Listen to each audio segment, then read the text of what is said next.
Hey guys, this is gonna be a quick one.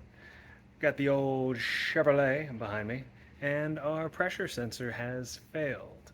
On top of that, when I went to go remove the pressure sensor, I tried a 27 millimeter socket, and wouldn't you know it, it sheared the little top off of the sensor plug connector itself. So yeah, that's not good. Looking straight on the engine, this guy is tough to get to. Way back there, down some. Can't even see it on the camera, but there it is. There's the sensor, so you can get an idea of where it is. It's pointing up, and in order to get to it, I've literally had to lay on top of the intake manifold and reach on either side. So right now I just drove back from the auto parts store, so it's kind of sitting there cooling off. Here's our replacement sensor. Got this on Amazon for $10, I think. And here is the specific socket for the oil pressure switch.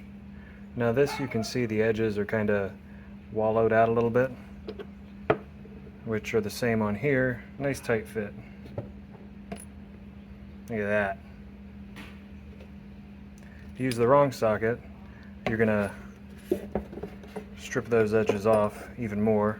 If you use a 12-point socket, it's just gonna make this round. So go ahead, spend the $8 to $10, depending on where you get it.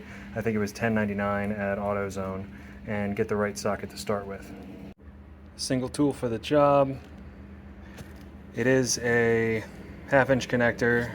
I got a U-joint on here, a 1/2-inch to 3/8 adapter extension, and a little ratchet.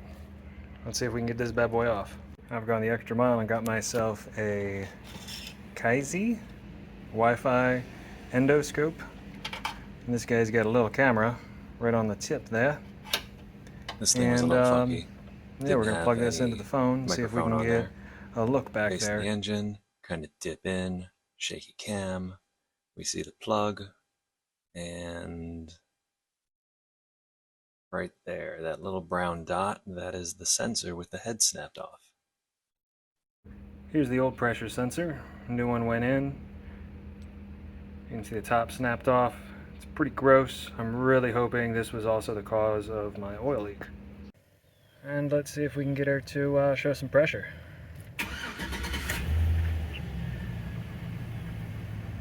That's much better. Much better. So before I replaced the oil sensor, it was pegging up at 80. When I snapped the tip off of it, it wasn't reading anything, so 0. If you happen to be watching this video after you already snapped off the connector's tip, a little bit of peace of mind, you can safely drive with that reading 0. It's just not sending information, but as long as you know there's oil in the engine, you're good.